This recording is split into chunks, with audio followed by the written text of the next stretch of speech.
Yes, so ray optics and optical instruments में हमने chapter के कंसेप्ट तो सारे देख लिए and now 3 numericals also we have discussed. 4th numerical, आज सारे न्यूमेरिकल कंप्लीट करने की ट्राई करते हैं।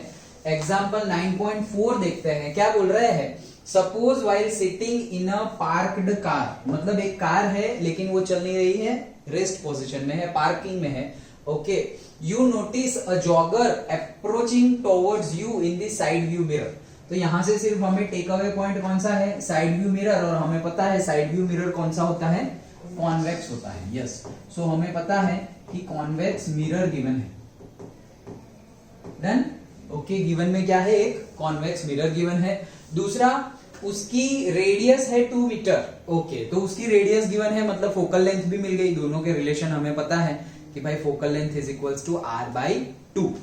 ओके, सो और कॉन्वेक्स मिरर है, तो कॉन्वेक्स मिरर याद करो उसकी जो हम क्या बोलते हैं, उसकी जो फोकल लेंथ है हम पॉजिटिव ही लेते थे।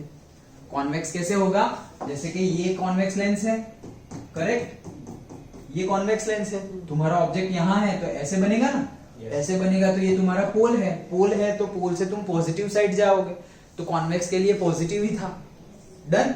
ओके, सो तुम्हारा f क्या है, तुम्हारा f जो भी मिलेगा, r तुम्हारा है 2 मीटर, r 2 मीटर है, तो फोकल लेंथ क्या मिलेगी, r/2, बीच में ही होता है फोकस। सो r/2 पर फोकस होता है, सो ये कितना हो जाएगा, 1 मीटर। फोकल लेंथ कितनी हो जाएगी, 1 मीटर। इतना तो फर्स्ट सेंटेंस में ही गिवन है। If the jogger is running at a speed of 5 meter per second, भाई वो एक्चुअल में कौन सी स्पीड से रन कर रहा है, v। ये v ऑब्जेक्ट इमेज का डिस्टेंस नहीं है, ये वेलोसिटी है। तो तुम्हें कोई और डिनोटेशन लिखना हो तो लिखो, या फिर पूरा लिख दो वेलोसिटी, ऐसा डोंट गेट कंफ्यूज, और वो इवेल्युएटर को भी कंफ्यूजन नहीं होना चाहिए, ये v ये क्या गिवन है, लाइक दैट। ये v क्या है, वेलोसिटी है। ओके, तो कितनी है, से स्पीड गिवन है हमें 5 मीटर पर सेकेंड की स्पीड से वो भाग रहा है। मतलब हम गाड़ी में बैठे हुए हैं, हमें जॉगर दिख रहा है कि भागते भागते आ रहा है गाड़ी के पास, उसकी स्पीड गिवन है। How fast the image of the jogger appear to move, मतलब हमें कैसी लगेगी कि जॉगर की स्पीड क्या है, कब। 3 केस गिवन है, तीनों केस एक ही मेथड से सॉल्व करना है। ओके, क्या है, 39 मीटर, 29 मीटर, 90, 4 केस गिवन है, एंड 9 मीटर, मतलब 4 केस गिवन है। सब में डिफरेंट डिफरेंट डिस्टेंस पर जॉगर खड़ा है, क्योंकि वो भाग रहा है तो नजदीक आ रहा है ना। तो ये मैं मिरर में देख रहा हूं, जॉगर पहले बहुत दूर था। ओके, तो जो दूर था तब उसकी स्पीड क्या थी, सबसे दूर सपोज है, उसकी कांस्टेंट स्पीड गिवन है हमें, कितनी है, 5 मीटर पर सेकेंड। अब वो पहले इतने डिस्टेंस पर दूर है, कितना, 39 मीटर दूर है। फिर 1 सेकेंड बाद ही कितना है, 5 मीटर पर सेकेंड, तो विद इन 1 सेकेंड वो 39 मीटर दूर था, और 1 सेकेंड के बाद कितना दूर हो जाएगा, 34, क्योंकि नजदीक आ गया ना वो, पहले 39 मीटर दूर था, और अभी उसकी स्पीड है 5 मीटर पर सेकेंड, मतलब 1 सेकेंड में 5 मीटर। ओके, तो अभी सपोज 39 मीटर दूर है, और 1 सेकेंड बाद वो कितना दूर हो जाएगा कॉन्वेक्स मिरर से, 34, क्योंकि 5 मीटर आगे आ गया। फिर दूसरी सेकेंड के बाद कितना आ जाएगा, से 34 में से 5 निकालो तो 29, लाइक दैट, वैसे वो आगे आ रहा है। हमें करना क्या है, हमें करना ये है, how fast the image of the jogger appear to move. Appear to move, appear करेगी कैसे, अगर जैसे ये हमने कंसेप्ट में भी डिस्कस किया था कि अगर हम जो स्पीड से जा रहे हैं, इमेज हमें डबल स्पीड से आती हुई अपीयर होगी, एक्चुअल में नहीं लेकिन अपीयर होगी उतनी स्पीड से आते हुई। ये हमने डिस्कस किया था जब मिरर हम डिस्कस कर रहे थे तब। तो ये वैसा ही केस है कि ये अपीयर रहेगा, नहीं तो वो तो कॉन्स्टेंटली 5 मीटर पर सेकेंड की स्पीड से भाग रहा है। तो बोल रहे हैं कि how fast the image of the jogger, तो हम सोचेंगे कि जितना ऑब्जेक्ट का स्पीड है उतना ही इमेज का होगा, लेकिन हमें पता है उतना होता नहीं है, डिस्टेंस उतना होता है। ये मिरर है, मिरर से प्लेन मिरर का कंसेप्ट है ये तो, कि मिरर है, मिरर से जितना दूर ऑब्जेक्ट है, इमेज भी मिरर से उतना ही दूर होगी, ये कंसेप्ट। लेकिन स्पीड के लिए वो कंसेप्ट नहीं है, और ये प्लेन मिरर नहीं है। Okay, done. तो दैट्स इट। हमें क्या पूछा है, हमें पूछी है स्पीड। किसकी स्पीड पूछी है, इमेज की स्पीड पूछी है। तो 1 बाय 1 हमें सॉल्व करेंगे। तो कैसे करेंगे, देखो एकदम simple, from the mirror equation ये डायरेक्टली लिया है, ये हमें रट्टा मारने की जरूरत नहीं है। हमें पता ही है हमारा फॉर्मूला क्या है, mirror formula 1/f is equals to 1/v plus और माइनस प्लस, पक्का, हाँ। सो 1/u ये हो गया। अब हमारे पास सपोज हमें इमेज का डिस्टेंस निकालना है, तो इमेज क्या है v, तो v को एक साइड रखो, तो ये हो गया हमारा 1/f minus 1/u is equal to क्या मिलेगा हमें 1/v। डन, ये सिर्फ आगे पीछे किया है। अब यहाँ पे एलसीएम ले लो तो क्या हो जाएगा u minus f divided by uf। LCM लेंगे तो ऐसा ही होगा, u इधर f इधर uf इज इक्वल टू क्या आ जाएगा 1/v। देयरफॉर इसका रेसिप्रोकल ले लो तो v इज इक्वल टू क्या मिलेगा uf upon u minus f, यही मिलेगा। तो वही फॉर्मूला लिखा हुआ है uf upon u minus f। तो ये याद नहीं रखना है, हमें हमारे फॉर्मूला से जाना है। अब सबकी वैल्यू पुट करो, तो u पहले कहा था, तो पहले है तुम 39 मीटर पर हो। So when you put 39 meter, लेकिन तुम कॉन्वेक्स मिरर है उससे 39 मीटर दूर हो मतलब u कैसा लेना पड़ेगा, मतलब लेफ्ट हैंड साइड में हो। तो ये है ना हमारा मिरर, तो ये सपोज, हाँ ये बोला नहीं है यहां पर, लेकिन at least 1 rough in the sense, वैसे रफ नहीं, लेकिन बहुत ज्यादा लेबलिंग नहीं होगा तो भी चलेगा, बट तुम्हें लिखना है कि here convex mirror is given, और फिर उसके नीचे कॉन्वेक्स मिरर थोड़ा सा ड्रॉ कर दो, थोड़ा सा इन द सेंस ड्रॉ कर दो, लेबलिंग ज्यादा नहीं, थोड़ा सा इन द सेंस, ज्यादा डिटेल देने की जरूरत नहीं, लेकिन ऊपर से देने की जरूरत है। तो ये हमने ड्रॉ कर दिया कि भाई ये वाली सरफेस क्या होगी, रिजिड होगी, मतलब नॉन रिफ्लेक्टिंग होगी, और ये वाली जो उभरी हुई सरफेस है वो रिफ्लेक्टिंग सरफेस होगी। ओके, और ये है सपोज मेरा पोल, और object is at somewhere where left hand side में। Okay, so left hand side में है, दैट्स व्हाई यू जो होगा वो किसका कैसे लेंगे हम, नेगेटिव। डन, तो यू हम नेगेटिव ले लेंगे, तो ये फॉर्मूला जो हमने अभी डिराइव किया और जो बुक में भी गिवन है उसमें यू आ जाएगा नेगेटिव। तो यू की वैल्यू नेगेटिव पुट करो, 39 माइनस में, फिर f पॉजिटिव लेना है। पॉजिटिव क्यों लेना है अभी हमने डिस्कस कर लिया, क्यों, क्योंकि कॉन्वेक्स मिरर है तो उसका फोकस तो उसका इस साइड होगा ना, फोकस कॉन्वेक्स मिरर है। ओके, सो ये ऐसे, तो रेडियस भी कौन सी साइड होगी, दिस साइड, मतलब पोल के राइट हैंड साइड में, और फोकस भी कहां होगा, पोल के right hand side. Done, okay, so और वैसे भी हमें पता है कॉन्वेक्स के लिए हम फोकल लेंथ पॉजिटिव लेते हैं, कॉन्वेक्स के लिए पॉजिटिव लेते हैं और कॉन्केव के लिए नेगेटिव, और वही केस वहां पर भी है, लेंस के लिए भी है। लेकिन लेंस में दो सरफेस अगर हो गई, मतलब ये आया तो बता देता हूं, ये हमारा कॉन्वेक्स लेंस है, तो कॉन्वेक्स लेंस के केस में भी हम फोकल लेंथ क्या लेंगे, पॉजिटिव जनरली। क्यों जनरली, क्योंकि ऑब्जेक्ट को इधर रखेंगे तो ये तुम्हारा हो गया स्फीयर, ये स्फीयर हो गया, तो ये हो गया तुम्हारा रेडियस, तो ऑप्टिकल सेंटर से रेडियस राइट हैंड साइड में है, तो फोकस भी कौन सी काम में आएगी, यहां से कन्वर्ज करेगा तो यही वाली काम में आएगी, मतलब राइट हैंड साइड वाली। मतलब इन शॉर्ट तुम्हें याद रख लेना है कि कॉन्वेक्स के केस में, याद ही ऐसे ही याद रख लो, कॉन्वेक्स के केस में फोकल लेंथ पॉजिटिव, कॉन्केव के केस में नेगेटिव, वेदर से मिरर हो या लेंस हो। Yes, correct. ओके, हाँ, बट ये तो हो गया जनरल, लेकिन कुछ एक्सेप्शनल तो नहीं गिवन है ना, मतलब जनरली तुम ऑब्जेक्ट को रखते हो लेफ्ट हैंड साइड में, तुम्हें कुछ ऐसा टेढ़ा मेढ़ा करके राइट हैंड साइड में तो ऑब्जेक्ट नहीं गिवन है, अगर ऐसा होगा तो उल्टा हो जाएगा, क्योंकि ये तो हमने याद रखा हुआ है। अदरवाइज कंसेप्ट क्या है, लाइट रेज की डायरेक्शन में ही तुम अगर मेजर कर रहे हो तो पॉजिटिव, और लाइट रेज की डायरेक्शन के ऑपोजिट मेजर कर रहे हो तो negative, that is the main concept. Done, लेकिन जनरल केस में तुम याद रख सकते हो, 99.99% वैसा कुछ करेंगे नहीं, तो वो जनरल केस में तुम प्रॉब्लम स्टेटमेंट देखोगे तभी तुम्हें पता चल जाएगा कि वैसा किया हुआ है या नहीं।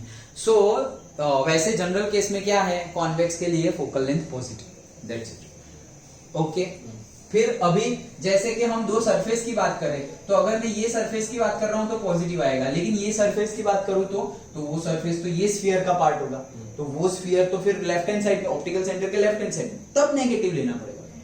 तो सपोज तुम लेंस मेकर फॉर्मूला यूज कर रहे हो, उसमें कॉन्वेक्स लेंस लिया, तो उसमें तुम्हारी ये R1 है वो पॉजिटिव आएगी, लेकिन R2 क्या आएगी, नेगेटिव। अंडरस्टूड? तो वो हमारे कंसेप्ट अच्छे से, सारे के सारे कंसेप्ट अच्छे से दिमाग में रख के वैल्यू पुट करनी है। यहाँ पर ज्यादातर आंसर गलत हो जाते हैं साइन कन्वेंशन की वजह से, अदरवाइज फॉर्मूला में वैल्यू पुट करनी है। कोई ऐसा डेरिवेशन तुम्हें यहां नहीं करना है, डेरिवेशन सारा का सारा थियरी पार्ट में आ गया, उसी को न्यूमेरिकल में पूछना हो तो पूछ ले, लेकिन न्यूमेरिकल में गड़बड़ी कहां हो जाती है, साइन कन्वेंशन में, तो वो अच्छे से रखना है हमें।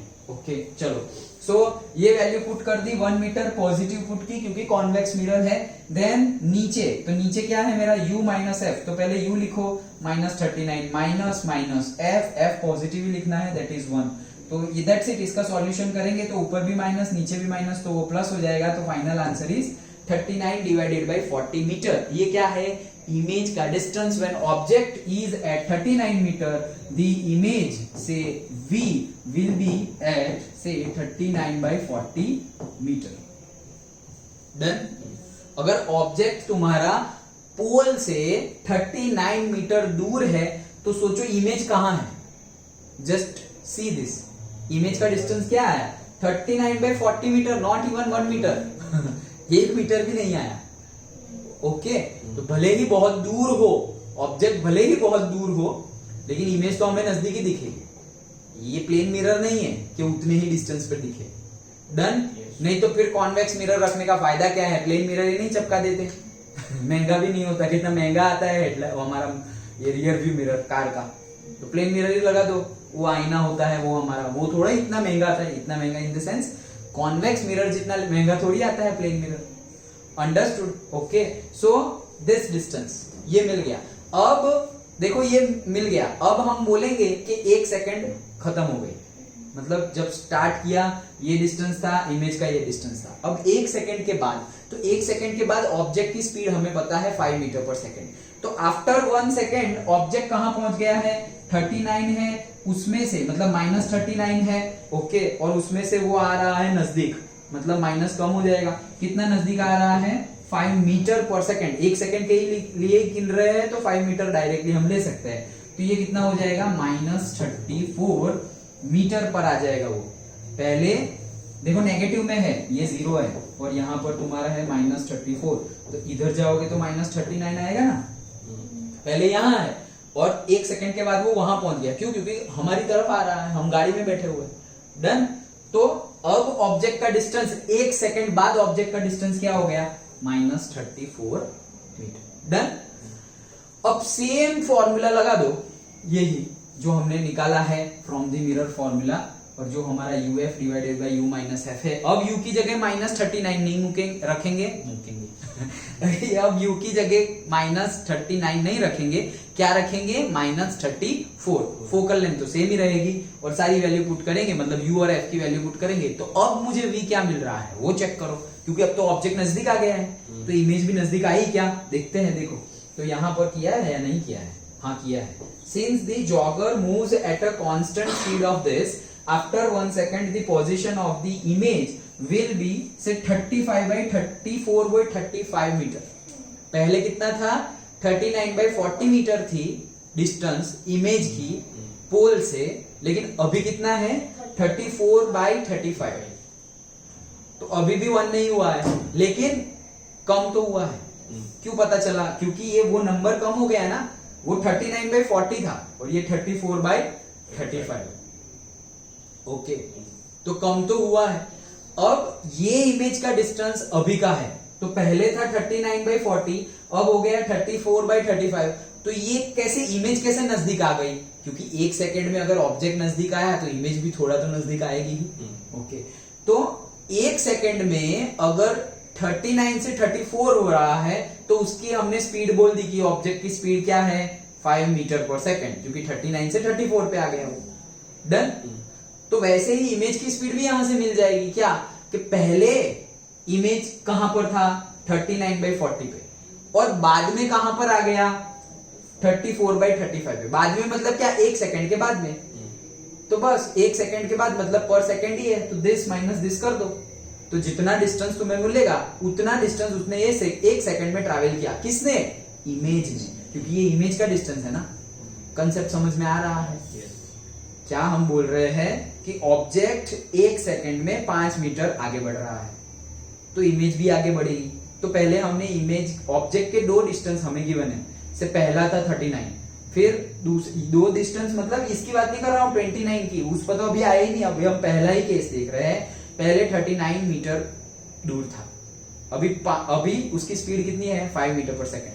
तो हम ये पहली कंडीशन कौन सी? स्टार्टिंग वाली, और 1 सेकेंड बाद वाली कंडीशन सेकेंड केस।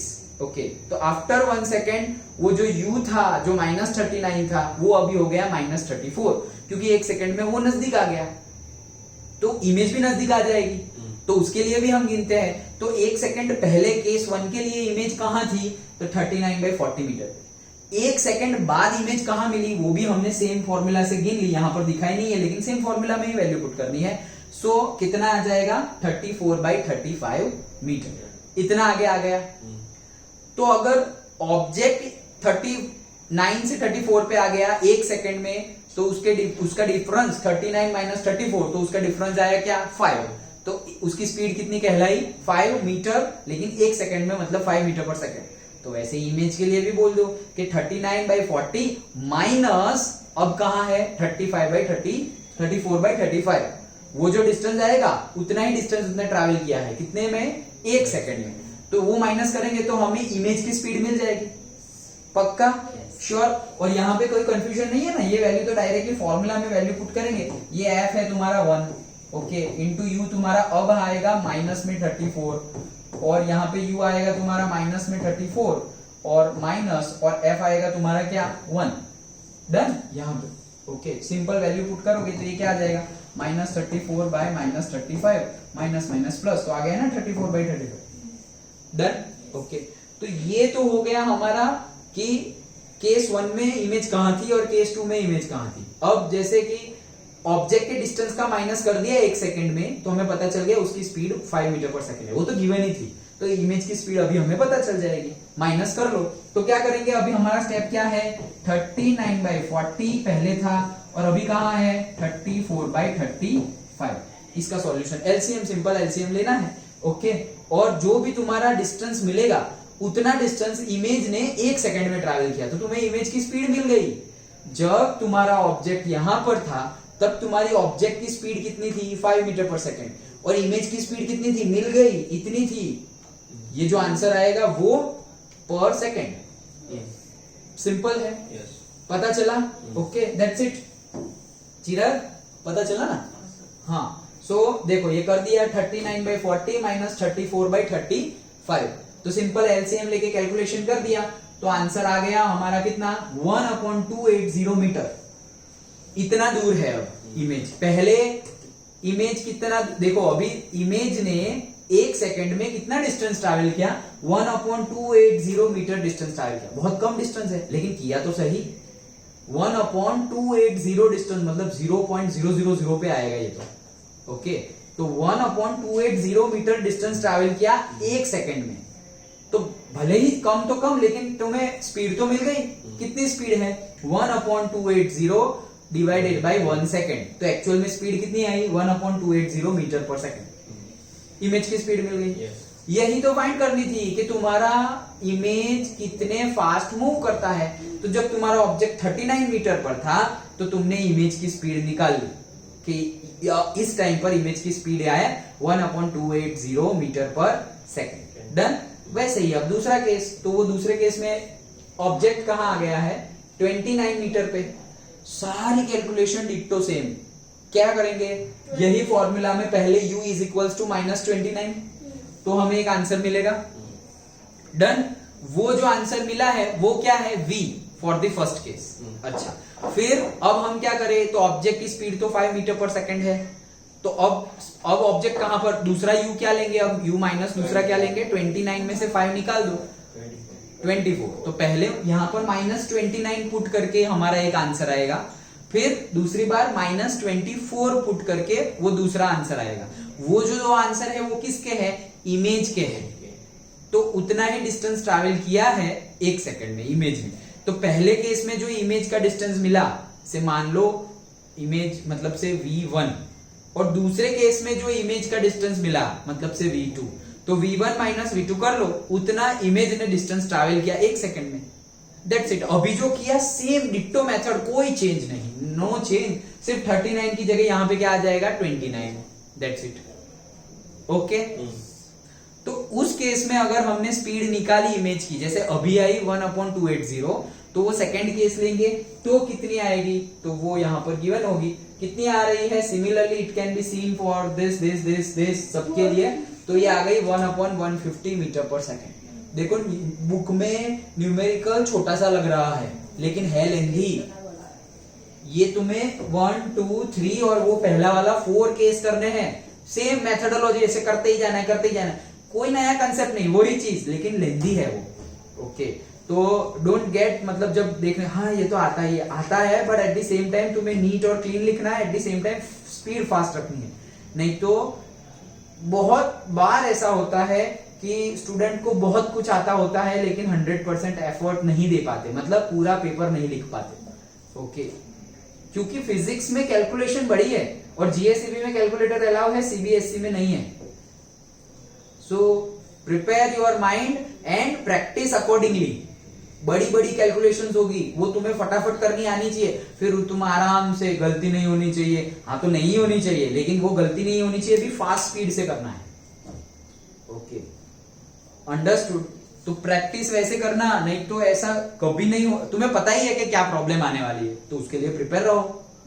तो अगर स्पीड की प्रॉब्लम आने वाली हो तो वो कैसे होगा, ये न्यूमेरिकल के कंसेप्ट तुम समझ जाओगे। पहले भी बताया था, there are 3 steps according to my view point, there are 3 steps. 1 minute, hello, हाँ क्या चाहता हूं मैं, हाँ 1 मिनट आया, चालू है।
सो कहाँ थे हम, ये, हाँ तो मैं वो 3 स्टेप्स की बात कर रहा था। तो कंसेप्ट तो ये 3 स्टेप्स में मेरे पॉइंट ऑफ व्यू से ये कोई सुना हुआ नहीं है कि मे बी फर्स्ट स्टेप है हमारा, मे बी मतलब फर्स्ट स्टेप है कि हमें पहले कंसेप्ट को समझना पड़ेगा। तो जो हम यहां समझते हैं क्लास में, अभी फर्स्ट स्टेप कंप्लीट हो उसके बाद सेकंड स्टेप है कि तुम्हें घर जाके उसको फिर से पढ़ना है। समझ तो गए हो तुम, लेकिन फिर से पढ़ना है और उसको याद रखना है। क्यों? हमारी एग्जामिनेशन सिस्टम ही वैसी है कि कौन कितना ज्यादा याद रख पाता है। तो दैट्स इट, जहां है वहां की सिस्टम को फॉलो करना पड़ेगा। सो याद रखना पड़ेगा। अगेन फिर हाँ, कितना याद रहता है और कितने तुम्हारा दिमाग चलता है उसका कोई रिलेशन है नहीं। कोई तो कुछ भी याद कर सकता है लेकिन वो उसको आता है, वो कोई डायरेक्ट रिलेशन नहीं है। बट वॉट एवर, जो भी है, मैंने बोला वैसे कि सिस्टम में है तो सिस्टम का फॉलो करना पड़ेगा। तो पहला कि तुमने कंसेप्ट को समझ लिया या हम समझे। अगर पहले स्टेप में कोई भी प्रॉब्लम आ रही है तो तुम्हारी रिस्पॉन्सिबिलिटी कम है, मेरी रिस्पॉन्सिबिलिटी ज्यादा है कि मैं तुम्हें वो समझाऊं। एक मेथड से समझ में नहीं आए तो दूसरी मेथड में समझाऊं, और कोई मैं तीसरी मेथड लेके आओ, या मेरे से ही नहीं हो रहा है तो मैं पहले कर लूं फिर तुमसे समझाओ। तो फर्स्ट स्टेप में तुम्हारी रिस्पॉन्सिबिलिटी कम, तुम्हारी रिस्पॉन्सिबिलिटी सिर्फ 100% अटेंडेंस, फिजिकली एंड मेंटली, वो तुम्हारी रिस्पॉन्सिबिलिटी है। Physically and mentally focused attentive होना चाहिए, दोनों physically and mentally from your side. But वहां यहाँ फर्स्ट स्टेप में मेरी रिस्पॉन्सिबिलिटी ज्यादा है कि मैं इतना सिंपल कर दूं या इतना इजी बना दूं, चाहे वो नोट्स हो, फिगर्स हो, समझाने की मेथड्स हो, व्हाटएवर, कि तुम्हारे दिमाग में घुस जाए। ओके, फिर आता है सेकेंड स्टेप, जो तुम्हें घर जाके उसकी पढ़ाई करनी है, उसको याद रखना है। अभी ये 3 स्टेप्स में से सेकेंड और थर्ड स्टेप में मेरी रिस्पॉन्सिबिलिटी कम हो जाती है और तुम्हारी रिस्पॉन्सिबिलिटी बढ़ जाती है कि तुम्हें वो चीज याद रखनी पड़ेगी। ओके, अब अगर तुम वो याद नहीं रख पा रहे हो तो फिर आगे रिजल्ट नहीं मिलेगा। ओके, तो याद कैसे रहेगा? बार बार पढ़ो, एक ही मेथड है, बार बार पढ़ते रहो, लिखो, लिख कर याद करो। सर याद रहेगा तो लिखेंगे ना, देख कर लिखो, देख कर तो लिख ही सकते हैं ना, जैसे लिखा हो, जैसे दिख रहा है वैसे लिखो, वैसा तो कर ही सकते हैं। तो याद रखने की ट्राई करो। अभी हम 12th में आ गए हैं तो ऐसा तो है नहीं कि हमें थोड़ा भी याद नहीं रहता, नहीं तो यहाँ तक अच्छे से, कितने अच्छे से कैसे आते, तो हमें अच्छे से याद रहता है। 10th में भी अच्छे मार्क्स आए हैं, 11th में भी आए हैं, याद रहता है। तो याद रखने की ट्राई करो। हाँ, may be time will increase decrease depending upon सबका दिमाग कैसे वर्क करता है, कोई कौन सी ट्रिक की यूज करता है याद रखने के लिए। ओके, तो ये सेकंड स्टेप हो गया। और थर्ड स्टेप है, जो तुमने याद रखा है उसको लिख कर प्रैक्टिस करो, वो भी करना जरूरी है। जैसे फर्स्ट एंड सेकंड स्टेप का डायरेक्टली रिलेशन नहीं है, वैसे सेकंड और थर्ड स्टेप का भी एक पॉइंट ऑफ व्यू से रिलेशन है भी और एक पॉइंट ऑफ व्यू से रिलेशन नहीं भी है।